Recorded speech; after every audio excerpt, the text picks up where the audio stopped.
Hey, this is Amma. I was just at the Brooklyn Museum this past weekend, and I was so this is a problem that happens actually in most museums, or all of them that I've been in, actually.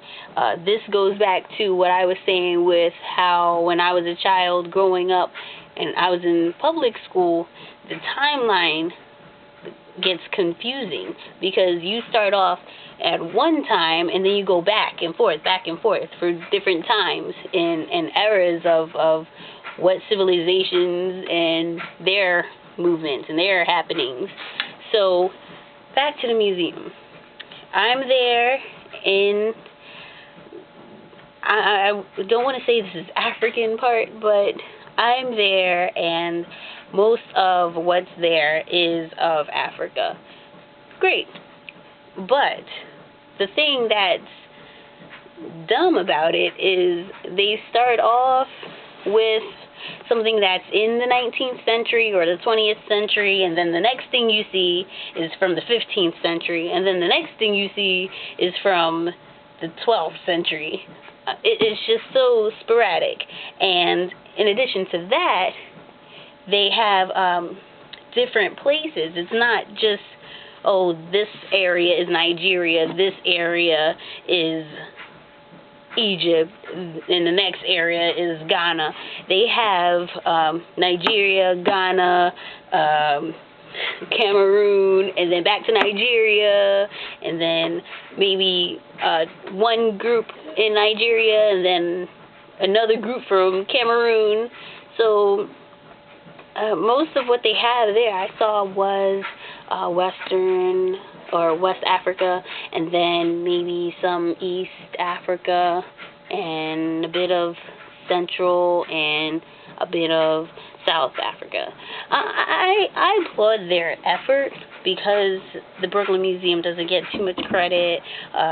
They're not very strongly advertised. The Met has so much more advertising, so much more money, and they have a larger attendance. So I understand that Brooklyn Museum may not be up to par, but the Met isn't any different. So another thing in Brooklyn Museum that I saw was they have a feminist area. I hate feminist art. There's no such thing as feminist art.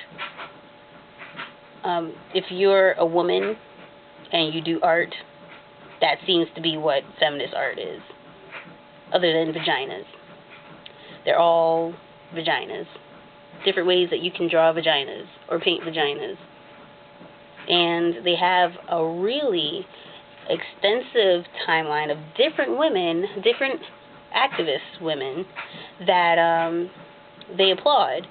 But not all the women were feminists. Not all of these women were womanists. They just compiled different women in the past and present that made change into whatever they fought for. So Harriet Tubman is listed in there as a feminist. We all know that she's not, because she didn't just save women slaves. She saved as many as she could. So that's child, old person, young, man, female. I'm going to try and work on getting the museums to correct this, but I'm really certain that they don't want to, because this is how we're taught in school. They make Africa seem so random with time and with the actual locations. So you think that everything you see here, you will generalize it as Africa. Anything from old to new, all generalized to Africa. But until next time, peace.